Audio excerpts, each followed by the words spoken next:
l'heure de parler sport sur Héritage Télévision, dames et messieurs. Bienvenue dans ce nouveau numéro d'Œil du Pro. Et pour ce faire, voici donc le sommaire de ce nouveau numéro d'Œil du Pro. Il sera question de parler des interclubs de la CAF avec les matchs retour du deuxième tour préliminaire de ces deux compétitions continentales. D'abord, dans la Coupe de Confédération, la formation de Simba de Kolwezi ira jouer son match retour en Afrique du Sud face à l'équipe de Kaizer Chiefs. Quelles sont les chances des protégés de Daoula Lupemba? On aura en parlé dans ce numéro d'Œil du Pro. Toujours dans la même compétition, la formation de Maniema Union, coachée par l'entraîneur Papi Kimoto. Ils vont eux aussi également aller jouer un match retour. Ça sera du côté des Letswasini face à la formation de Royal Léopard. On rappelle le score à l'aller et c'était soldé sur le score d'un but partout. Et on va également parler ici sur l'autre compétition, la Ligue des Champions de la CAF, où le FC Saint-Ol-Popo a été brillant à domicile. Ils ont gagné 3-0 face aux Sud-Africains d'Orlando Pirates. Le rendez-vous est donc pris pour également ce samedi pour le match retour. Les protégés du président Jacques Aboula Katoué seront reçus par les Sud-Africains d'Orlando Pirates ce même samedi pour le match retour. Il sera également question de parler football congolais avec le retour de la Ligue nationale de football. C'était aussi le retour d'un club en particulier, l'AS Newsoger, qui a fait donc son retour après une belle préparation du côté de Kinshasa. Vous aurez tous les détails dans ce nouveau numéro d'Œil du Pro. Et on va terminer avec un autre retour aussi. Celui-là, c'est celui du tout-puissant Mazembe Anglebert dans sa tanière de Kamalondo. Mazembe qui prépare son match pour la première journée de la Ligue nationale de football. Ils vont jouer l'équipe de Manika. C'est donc ça le squelette de ce nouveau numéro d'Œil du Pro. Et pour ce faire, comme vous le savez, un pro sera en face de moi. Il s'agit là de Jean-Claude Sefou Sadiki, à qui j'ai dit bonjour et bienvenue. Méfiez-vous des personnes qui sont nues mais qui vous offrent les habits, dit un dicton populaire. Bonjour cher Banewa, bonjour à tous. Allez, on va sans plus tarder débuter ce numéro d'Œil du Pro avec ce match retour. Jean-Claude Sefou, l'AS Simba, a réalisé un petit exploit, 0 but partout à domicile face à l'équipe de Kaizer Chiefs. Là, c'est un match retour et l'équipe se déplace pour la première fois de son histoire à l'extérieur pour un match continental. Il y a les premiers contextes sur les terrains. Je crois que la bataille du terrain a été légèrement remportée par cette équipe de Simba puisqu'elle a su rivaliser. C'est vrai qu'elle a eu un contexte à domicile, mais quand même, il fallait le faire pendant 90 minutes. On a vu les kamikazes un tout petit peu déployés, on les a vus libérés, ils étaient tellement détendus, ils ont développé leur jeu, ils ont les acquis, une bonne défense, un bon milieu avec, en tout cas cette fois, la titularisation de M. Cyril Moutoualé. Il marque, même si c'est un but qui sera avorté par l'arbitre, mais on a senti une équipe de Simba techniquement capable de rivaliser face à l'immense Kaizer, puisque Kaizer, en termes d'organisation, c'est les jours et la nuit. L'autre mérite que moi je vis du côté de Kamalondo, c'est le fait quand même d'avoir mis un tout petit peu en prison tactique la ligne offensive de cette équipe-là des Kaizer. Même ceux qui ont raté les occasions, c'est quand même les joueurs qui venaient dans la seconde ligne, donc les médiateurs et tout. L'ilepo qui attendait un grand match, l'Ilepo a fait qu'une seule passe en retrait. Donc pour moi, c'était une première bataille remportée par cette équipe des Simba. Maintenant à l'extérieur, et vous l'aviez si bien dit à la radio, ce qui a maintenant un contexte. Le premier contexte, c'est la première fois que cette équipe-là va jouer à l'extérieur du pays. Donc, pour l'ensemble du vestiaire, c'est quand même un événement. Et quand c'est un événement, ça sera un match couperé pour eux. Ils seront tellement mal accueillis, on le sait, par ces publics de Soweto. Il faut rappeler que Soweto, c'est l'épicentre du football en Afrique du Sud. Il y a des clubs les plus populaires, Kaizer ainsi que Orlando Pirates. Et donc, je pense qu'ils vont être un tout petit peu intimidés. Mais on sait quand on a la bonne technique, quand on s'est bien préparé, on peut toujours rivaliser. La clé de ces matchs-là serait juste d'être attentiste, mais de procéder par des sorties un tout petit peu bien soignées, des belles transitions de jeu et être efficace. Parce que Simba n'aura pas 1000 occasions. Mais il va falloir juste concrétiser les rares occasions qu'il y aura. Il faut aussi rappeler que l'équipe de Kaizer, elle est un tout petit peu vite trop belle qu'elle ne l'est en réalité. C'est l'équipe qui traverse en tout cas des durs moments. En championnat, ils gagnent très rarement. Et même au premier tour, ils ont éliminé Kaboskop d'Angola en ayant perdu le match aller 1-0, en gagnant les matchs retour chez lui en but à 0 et ils sont passés sur tir au but. Donc, c'est pas une équipe qui marque assez de buts cette saison. C'est une équipe qui venait de limoger son entraîneur. Il y a une certaine collégialité au niveau des deux entraîneurs, les deux adjoints qui ont pris la place. Donc, c'est pas un foudre de guerre que Simba va croiser, même si le contexte à l'extérieur va quand même peser. Je pense que Daoula Lupemba a cette expérience nécessaire. Ce n'est pas la première fois qu'il joue, lui, en Afrique du Sud. Ouais. Donc, il peut toujours dire à ces joueurs-là qui n'ont pas assez d'expérience d'être dans de bonnes dispositions et de jouer un match sans complexe, sans pression, qui peut les permettre peut-être d'entrevoir une qualification. Attention au danger. Le danger, c'est ce que Maniema Union va peut-être vivre du côté de l'Eswatini. Tenu en échec 1-0 au stade de Martyrs chez lui à domicile, Jean-Claude Sefou, est-ce que cette équipe de Maniema Union est en train de déjouer parce qu'on attendait cette équipe-là comme étant le club qui va survoler ces deux phases préliminaires de la c'est l'équipe congolaise qui a le plus encaissé, même si ça a aussi beaucoup marqué, mais ça a encaissé. Pourtant, ce n'est pas ça le propre de cette équipe de Maniema Union. C'est une équipe réputée défensive, c'est une équipe qui a de la verticalité, c'est une équipe qui a une bonne assise dans l'entrée-jeu, mais curieusement, c'est une équipe qui commence très mal déjà, puisque face à Pamplemousse, tu gagnes de 1 chez toi, si tu n'es pas famé, tu fais des buts par toi à l'extérieur. Et face à cette équipe de Royal Leopards, on s'attendait quand même à ce que Maniema apprenne de ses erreurs. Pourquoi? Il faut plus marquer, et Maniema n'a pas plus marqué. Pourtant, il y avait autant d'occasions manquées. Il y a eu un beau développement des jeux, il y avait une bonne défense qui s'est comportée, un bon milieu, on avait en tout cas avec un bal à titan et tout, mais Maniema n'a marqué qu'un seul but alors qu'il y avait une multitude. Et ils vont se faire punir par l'unique rare occasion qu'on a vue de cette équipe de l'Eswatini. Donc, moi, je le dis aujourd'hui, Papi Kimoto, c'est un entraîneur que j'apprécie parce que c'est un foot tacticien, mais il a du mal à gérer un match de football. Or, tu ne peux pas gagner des trophées, tu ne peux pas gagner des grands matchs sans avoir cette faculté nécessaire de pouvoir gérer un match de football. Et Papi Kimoto a démontré plusieurs fois. Moi, en face, je vis une équipe qui est plus à l'aise quand elle procède par des contres. Je vis une équipe justement qui est plus à l'aise quand elle a le monopole du jeu. Et quand vous regardez justement le premier tour de Royal Léopard, c'est l'équipe qui a mis un 5 buts à son adversaire. Donc, chez elle, elle sera trop à l'aise, elle va dérouler son jeu, elle va bien jouer. Et attention justement à cette équipe de Maniema Union qui nous a aussi habitués à être très efficace à l'extérieur. Sauf que cette efficacité-là, elle a des limites puisque c'est une équipe de Maniema qui ne gagnait pas, mais qui limitait la casse. Sauf que là, il y a une pression. Au coup d'envoi, Maniema est éliminé. Et donc, il faut d'abord chercher ce but qui va tenter de rééquilibrer un tout petit peu les débats. Est-ce qu'ils sont capables de le faire? Ils n'ont pas un bon avant-centre, même s'ils ont des bons ailiers. Ils ont des grands latéraux qui peuvent monter. Ils ont un entrée qui se développe avec un peu plus de manière. Mais le fait de ne pas avoir un point de chute qui te permettrait cette fois de t'appuyer en tant qu'ailier et peut-être d'exploiter les couloirs, c'est quelque chose qui peut handicaper cette équipe de Maniema Union. La pression, mauvaise gestion. Je crois qu'il y a quand même beaucoup d'inconnus sur cette équipe et je ne parierai pas sur elle. Allez, de l'autre côté, cette fois-ci, dans la compétition la plus prestigieuse des clubs, il s'agit de la Champions League africaine. L'équipe du FC Saint-Ouen-le-Popo, sensationnelle à domicile, qui a gagné 3-0 face à Orlando Pirates. Cette fois-ci, ils seront reçus ce même samedi au Orlando Stadium en Afrique du Sud, à Soweto. Jean-Claude Sefou, là aussi, il y aura une bataille tactique entre les deux entraîneurs qui ont livré leurs premiers aperçus lors du match aller. À quoi faudrait-il s'attendre lors de ce match retour entre le FC Saint-Ouen-le-Popo de Guy Boukassa et Orlando Pirates de l'entraîneur marocain Abdeslam Ouadou? Moi, j'ai l'impression que ça va se passer plus en dehors du terrain que sur terrain, puisque en dehors du terrain, une chose est sûre, la caisse sera difficile.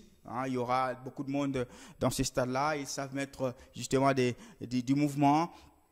Il y aura beaucoup de fans qui chercheront peut-être à se venger puisqu'ils savent que le foot congolais c'est aussi un bourreau du foot sud-africain. Mais sur terrain, désolé de le dire, j'ai beaucoup de respect envers les entraîneurs, mais Abdeslam Ouadou, depuis qu'il était du côté de Vita Club, ne m'a jamais inspiré confiance. La preuve, c'est qu'ici, au stade Kiwa Samaliba, il a fait 90 minutes où il a été amorphe, où il n'a rien pris comme décision pour permettre à son équipe d'inverser la tendance sur le terrain. Il a été bouffé de la première à la dernière minute. Je sais, et tout le monde sait aujourd'hui que le football sud-africain, c'est plus technique. Ils aiment posséder les ballons, ils aiment jouer à la brésilienne, ça c'est une évidence. Mais le football ne se limite pas forcément à faire des passes. Le football, c'est l'efficacité. Et je vis pendant 90 minutes une équipe tournée en rond. Une équipe qui avait le ballon, mais une équipe qui n'avait pas des occasions. Une équipe qui n'avait pas justement cette capacité à déborder la défense adverse.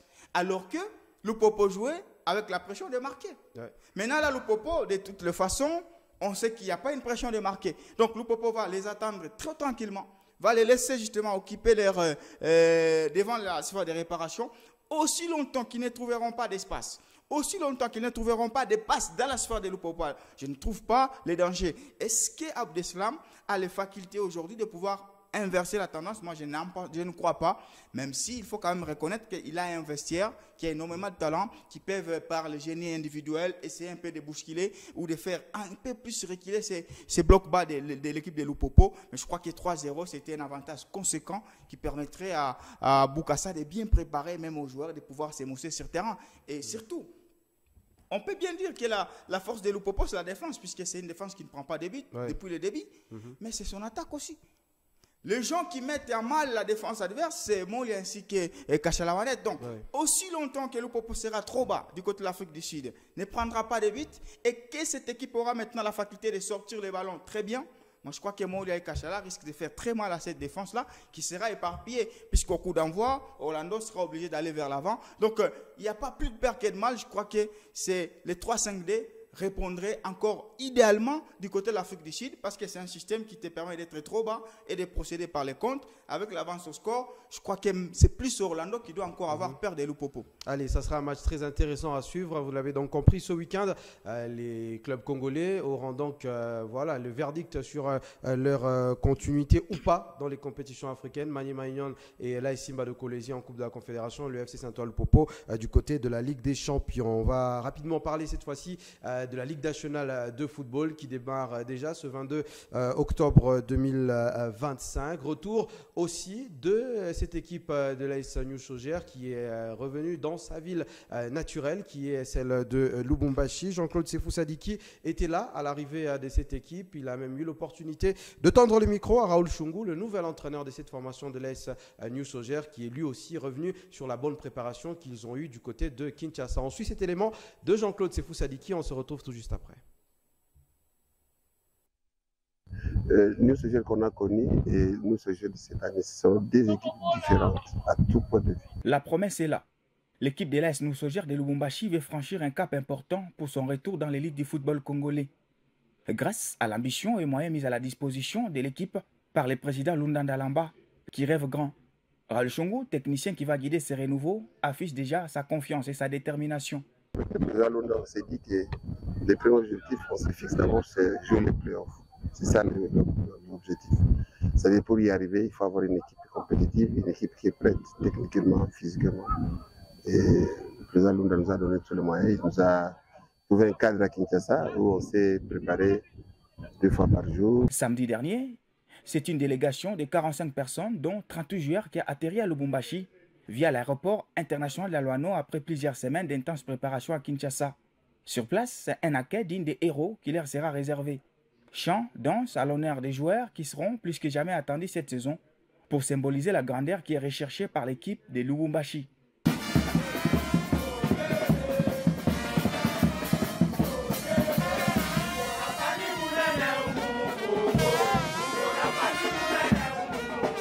L'association sportive New Sogère, qui regagne son fief, veut aborder sereinement la 31e édition du championnat national de football.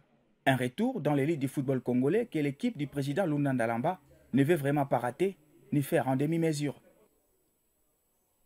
Allez, Jean-Claude Sefou, ça y est, fini le côté protocole.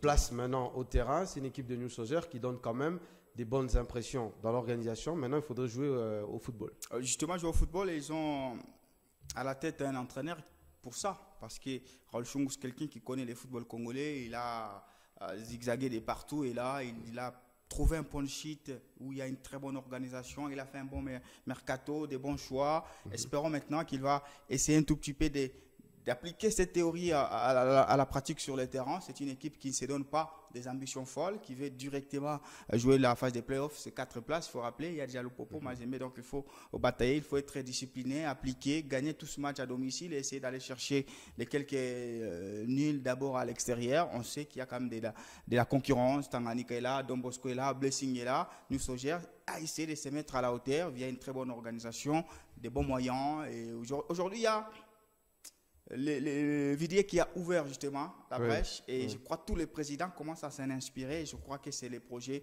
qui veut implanter Lundanda Lamba du côté des New Sogère. Allez, il y a aussi un retour, c'est celui du tout-puissant Anglebert Mazembe dans son temple de Badiangwena. Les protégés de Moïse Katumbi ont eu leur première séance d'entraînement. Jean-Claude Sefou Sadiki Qu'est-ce qu'il en sort de cette première séance d'entraînement à Kamalondo? Et surtout, il y a eu ce discours, le tout premier de la saison de l'entraîneur Lamine Ndiaye, qui est lui revenu sur le fait que la formation de Mazembe n'est plus la même que celle de la saison dernière. Et c'est là où je ne suis pas d'accord avec lui. Si j'étais arbitre, je lui donnerais carton rouge. Au fait, après un mois de préparation, après plusieurs choses qui se sont dites sur les TP Englebert Mazembe, après les nouvelles recrues, après les nouveaux joueurs, après avoir recruté Kazema, après avoir recruté Lise Toumba, tu ne peux pas, en tant qu'entraîneur, pour ta première prise de parole publique, dire qu'en 2 ans, on a perdu carrément l'ensemble de l'équipe qui était là.